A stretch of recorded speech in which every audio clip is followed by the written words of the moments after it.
students, welcome back to online classes. So today's session will start the revision for constructors and destructors. So last class we discussed about various chapters. I'll just brief out what we discussed, what are the concepts we discussed in your last class. So in the last class we just discussed about classes and objects, function overloading. In the previous sessions we discussed about class and objects, function overloading. Okay, we have discussed in detail the assignment questions too. Now we'll discuss the constructors and destructors. So the same, I'll have added few examples more. Like in the regular class, sir has discussed few examples.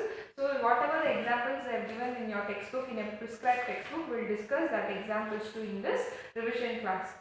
So in today's revision session, we'll discuss about constructors, the types of constructors. So what is the definition for constructors? Constructor is a special member function. I repeat, constructor is a special member function which is used in a class to initialize the objects of the class automatically. I repeat, constructor is a special member function which is used in a class to initialize the objects of the class automatically. So we have certain rules for writing the constructor. So in a class, how will you identify that that is a constructor in essence? So while writing the constructor too, so when you have these rules in your mind, you can easily identify this is whether that is a constructor or not. Okay. So I have written certain rules for writing the constructor. The rules are: a constructor should always have the same name of that of the class name. A constructor should have the same name of that of the class name. For example, imagine my class is sample, class sample. My class name is sample. So what will be the constructor name? It will be sample, but it will have a parenthesis. So my class name is sample means my constructor will be sample. So this is the constructor. Constructor should not have any return type. Constructor should not have any return type, not even void. So not even void. Constructor should not have any return type. So void means it is not returning anything, but even void we should not use. Why? Because the constructors are implicitly called. So it is not going to return anything to the program which it is calling. There is always an implicit call for the constructor. So constructor will not have a return type, not even void. That is the second rule for writing the constructor. And constructor should always be declared in your public section. So in the access specifier, when we give the access specifier and the public section, we have to define the constructor. You can't give constructor in the private section or protected section. Next, constructors, whether it is being invoked automatically or explicitly, we need to invoke. So we have to invoke the constructors, or it is being invoked implicitly, okay, and it is being invoked automatically. So constructors are invoked automatically. Next is it is not possible to refer to the address of the constructors. So we can't refer to the address of the constructor. That is the one more rule. It is not possible to refer the address of the constructor. Last is constructors make implicit calls to the operators for new and delete. For new and delete, the constructors make implicit calls. You know why we need new operator. We need new operator to allocate the memory. To deallocate, we have delete. So constructors have implicit call for this two operators. One is new operator, next one is delete operator. So this is about the constructor and rules for writing the constructor. Okay, next we will see the example syntax for constructors. So next we will continue with the syntax and the example for constructor. Before that, I will tell you the marks allocated for constructors. I think the split up I will let you know later. So the marks allocated for this particular chapter is 10 marks. Okay, constructors we have 10 marks.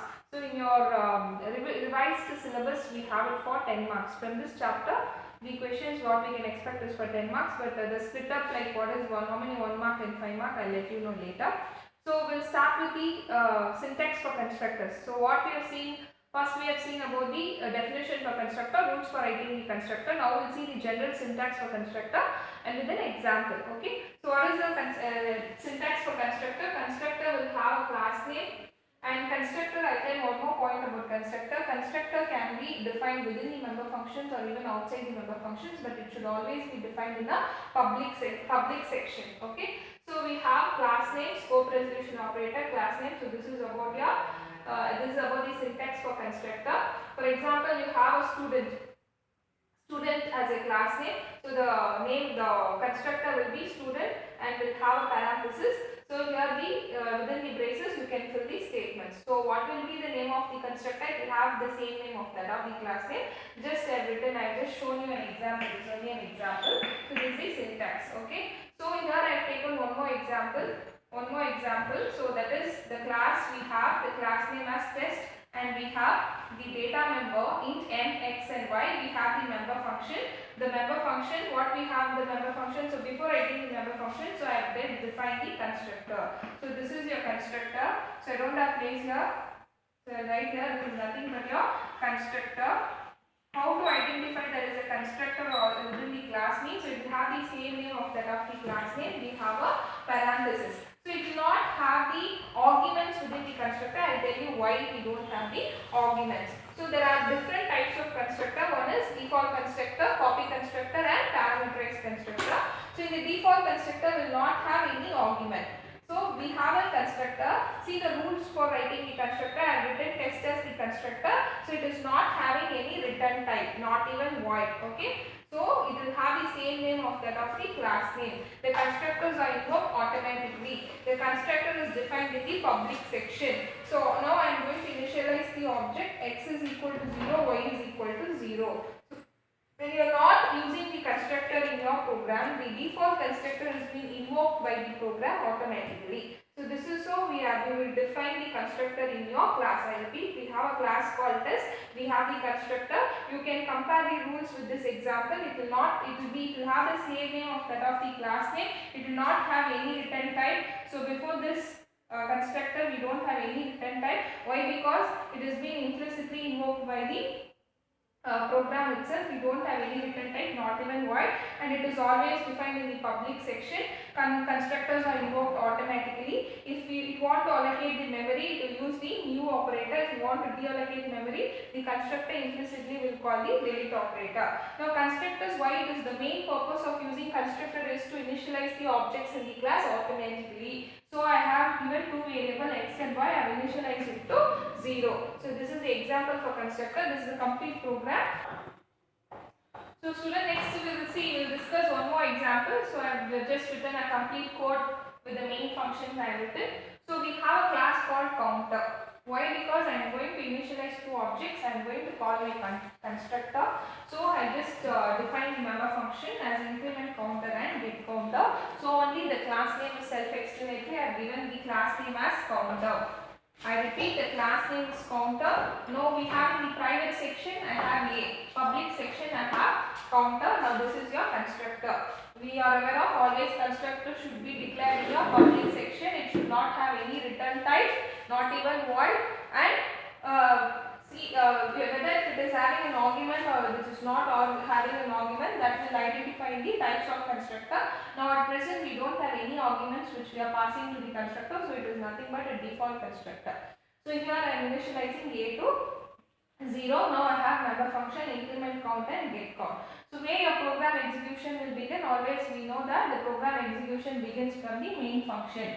Okay, it can be void main2, or if you are returning anything, it could be int main. So we will write void main itself. So now I have created two objects C1 and C2. We know how to create the object of a class. We have to first use the class name, then we have to create how many ever objects you want. So I have created two objects, one is C1 and next is C2. So C1 I am using the get counter. So C1 and by using get counter, once again by using C2 object I am using the get counter. Okay, fine. Now we have C1. I am going to invoke the increment counter member function, so which is here. I am going to invoke this for C1. Next I have C2. I am going to invoke the increment counter by using the next one more object called C2. I am going to invoke that twice. So how many ever times you are invoking the constructors, that many times it will get incremented. Let it be C1 or C2. This is only two different objects I have created. But when I call the member function increment count, first it is called by using C1. Next, the same thing is happening. The constructor is going to get incremented by using the object C2. The difference is not between C1 and C2. C1 and C2 just plays an object for the class, but once I just called it by using C1, next time calling it by using C2. So in the default constructor, one disadvantage is there. We can't initialize, suppose we have two objects, we can't initialize for different values for those two objects. Suppose if I tell a value is 0, c1 or c2, the value remains the same. But if I have parameterized constructor, we can assign different values to different object. In default constructor, the value which we assign, that remains same for how many ever objects we create. Even if I create hundreds, thousands of objects to, the value whatever you initialize will be same. For example, here in this case I initialize it to 0, means c1 and c2 before calling the increment function, the value will be 0 itself.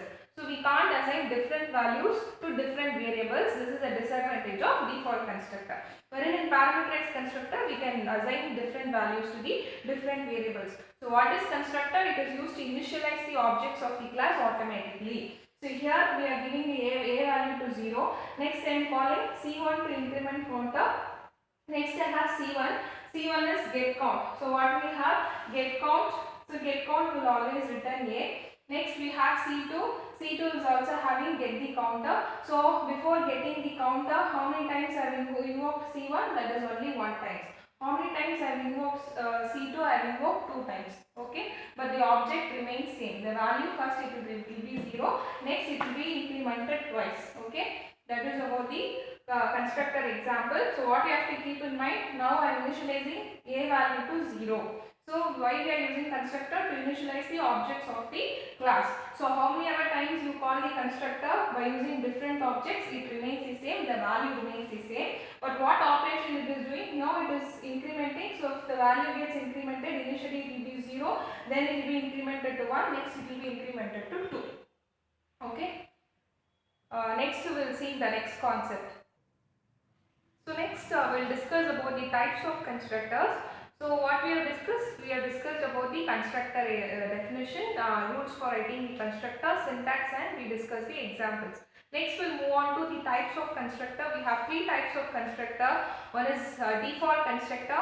Next we have parameterized constructor. Last but not the least we have copy constructor. So these 3 constructors are very important when we have to initialize the objects, when the program want to initialize the objects. So it is very obvious that a constructor is being called. So if you are not explicitly mentioning the constructor, default it takes default constructor. So the name itself tells that it is a default constructor. If the programmer is not defining the constructor, default the compiler will include the default constructor. Default, why the name default in the sense? It will not have default constructor. It will not take any arguments in the default constructor. So default constructor which takes a 0 argument, we call it as a default constructor. Parameterized constructor, we pass the arguments into the constructor. So we can initialize different values to different objects in the constructor. When you take parameterized constructor, it takes parameters. So it takes arguments to the constructor. We call it as the parameterized constructor. Next we have copy constructor. The copy of an object is being given to one more object. We call it as a copy constructor. So first I have taken default constructor. We have discussed default constructor in detail, the definition as well as the example. Before getting into the default constructor in detail, I have just listed the few features about default constructor. So how the default constructor different from the rest2 constructor, that is parameterized constructor and copy constructor. Default constructor will, I told you, it will take 0 argument. It will also have the same name of that of the class name, but it is having a 0 argument. But what are the features mean? See, for example, for every object created, this constructor is automatically called. So, but all objects of the class are initialized to the same set of values. It is initialized to the same set of values. Like in your previous example, I have given in the counter example, I have initialized A to 0. So, if I have B, one more object, so I want to give B as 1, we can't give. So how many other objects we have? So all objects, suppose A, B, C have 3 variables. All 3 will be initialized to the same set of values. 0 means 0, 1 means 1.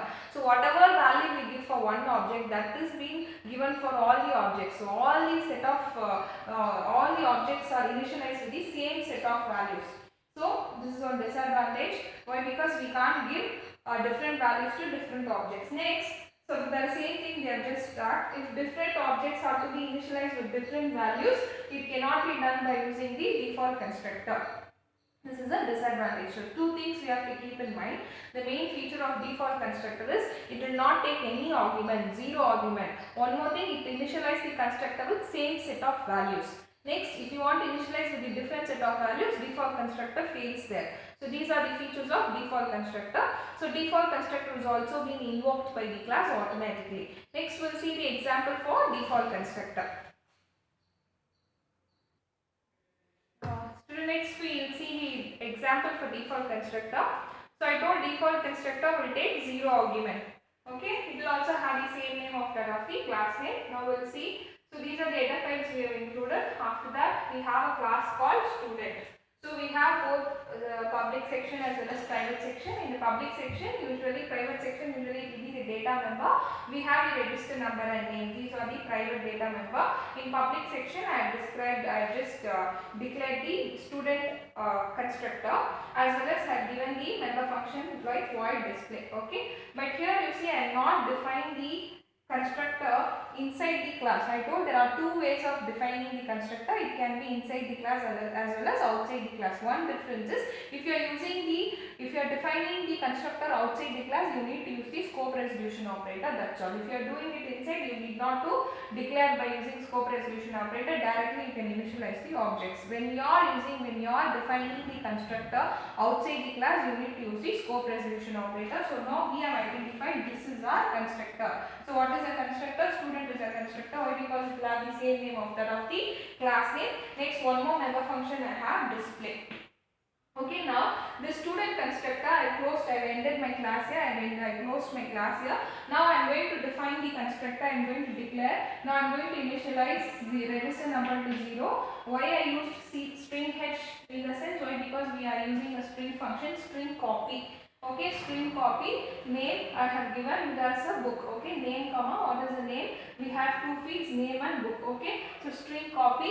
Next I have one more member function, that is display. Now for this you need to write the return type void student. Next we have scope resolution operator display. Why? Because here why I didn't use the return type in the sense. Why? Because this is a constructor. Constructor you should not write any return type, not even void. But here display is nothing but display is your member function of a class student. So I have my class name student. Now display is my member function. I am going to define what display is going to do. So just register number, what I have in the register number, name, what I have in the name, just I have to declare. Now we are aware of a program execution begins from the main function. So I have void main, I have student s1. Now s1 is my object. I have created object for the class student. Now what could be the output? So Cout I have use of default constructor. Next, and by using the s1 object I am calling display. So my output will be, so what will be my output? My output will be use of default constructor. Use of default constructor. Next I am calling display function. So in the display function I have register number. This register number, what is this register number will do? Reg NO number. What it will do? It will have the value which is having here. What is the value of this register number? 0. So next I have name. Okay, what is my name? String copy name. What I have to write it as book. Okay, so whatever the values we are initializing, so that those values, the constructor, default constructor, whatever values we are initializing, that I am writing here, register number is 0. In the name I have the value as book. Okay, so this is about the default constructor. So in default constructor we have to keep in mind two things. It will not take any argument, zero arguments, and all the values will be initialized with all the objects values will be initialized with the same set of values what we give it in the constructor or what we declare in your constructor. So there are two ways of defining the constructor. In the first example, so far whatever examples we discussed how to declare the constructor within the class. Now we can define the constructor even outside the class by using scope resolution operator, but you should not use any return type. Okay, as it is, then after that what are the initializations we want to do, we can do inside your constructor, but only while defining it should be defined outside the class in this particular case. Okay, so this is about the default constructor. In your upcoming classes, in the upcoming revision class, we'll just discuss about parameterized constructor as well as copy constructor. Thank you.